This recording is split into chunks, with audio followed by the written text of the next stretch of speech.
This is TechCrunch. The UK government is not ruling out further beefing up of existing online safety rules by adding an Australian-style ban on social media for kids under 16, Technology Secretary Peter Kyle has said. Back in the summer, the government warned it may toughen laws for tech platforms in the wake of riots that were perceived to have been fueled by online disinformation following a knife attack that killed 3 young girls. Since then, it's emerged that some of the people prosecuted for rioting were minors, amping up concerns about social media's influence on impressionable, developing minds. Speaking to BBC Radio 4's Today program on Wednesday, Kyle was asked whether the government would ban social media for kids under 16. He responded by saying, "Everything is on the table with me." Kyle was being interviewed as the Department for Science, Innovation and Technology, DSIT, set out its priorities for enforcement of the Online Safety Act, OSA, which Parliament passed last year. The OSA targets a grab bag of online harms, from cyberbullying and hate speech to intimate image abuse, scam ads, and animal cruelty, with UK legislators saying they want to make the country the safest place to go online in the world. Although the strongest driver has been a child safeguarding impetus, with lawmakers responding to concerns that kids are accessing harmful and inappropriate content online. DSIT's statement of strategic priorities continues this theme by putting child safety at the top of the list. Here are DSIT's 5 priorities for the OSA in full. 1. Safety by design. Embed safety by design to deliver safe online experiences for all users, but especially children, tackle violence against women and girls, and work towards ensuring that there are no safe havens for illegal content and activity, including fraud, child sexual exploitation and abuse, and illegal disinformation. 2. Transparency and accountability. Ensure industry transparency and accountability from platforms to deliver online safety outcomes, promoting increased trust and expanding the evidence base to provide safer experiences for users. 3. Agile regulation. Deliver an agile approach to regulation, ensuring the framework is robust in monitoring and tackling emerging harms such as AI-generated content. 4. Inclusivity and resilience. Create an inclusive, informed, and vibrant digital world which is resilient to potential harms, including disinformation. 5. Technology and innovation.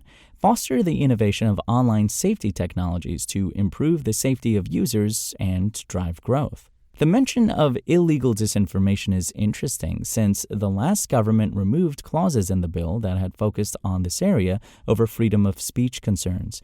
But in the wake of the summer riots, the government said it would review OSA powers and could seek to strengthen them in light of social media use during the disorder.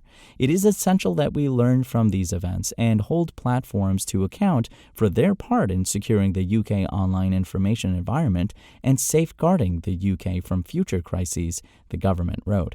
In Wednesday's full draft statement, it also had this to say on online mis/disinformation. A particular area of focus for the government is the vast amount of misinformation and disinformation that can be encountered by users online. Platforms should have robust policies and tools in place to minimize this content where it relates to their duties under the Act. Countering misinformation and disinformation is challenging for services, given the need to preserve legitimate debate and free speech online.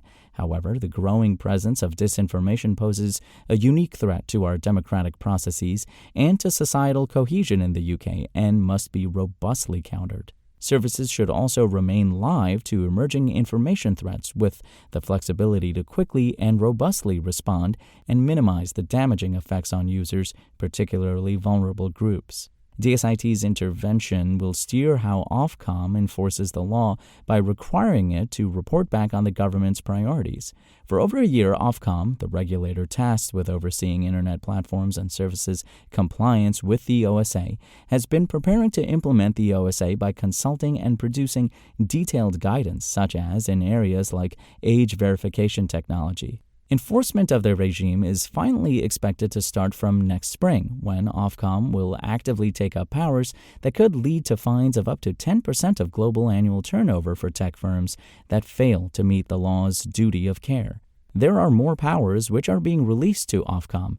I just want to make sure that Ofcom knows that government expects them to be used in a way that keeps moving forward, Kyle also told the BBC. For example, age verification is one that's coming into force from January. I want to make sure that tech companies know that if they don't take very seriously the need to keep young people protected from certain activity online, certain websites online, that there will be assertive response to it. On kids and social media, Kyle said the government wants to look at the evidence pointing to the simultaneous launch of a feasibility study that he said would look at the areas where evidence is lacking.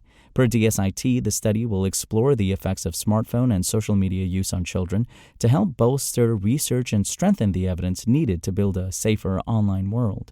The government said a 2019 review by the UK Chief Medical Officer found that the evidence base around the links to social media and smartphone use and children's mental health were insufficient to provide strong conclusions. There are assumptions about the impact social media has on children and young people, but there is no firm peer-reviewed evidence, Kyle told the BBC, suggesting that any UK ban on kids' use of social media must be evidence-led.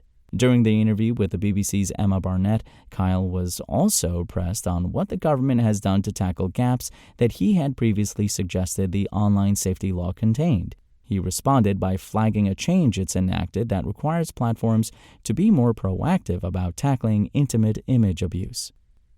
In September, DSIT announced that it is making sharing intimate images without consent a priority offense under the OSA, requiring social media and other in-scope platforms and services to clamp down on the abusive practice or face the risk of big fines.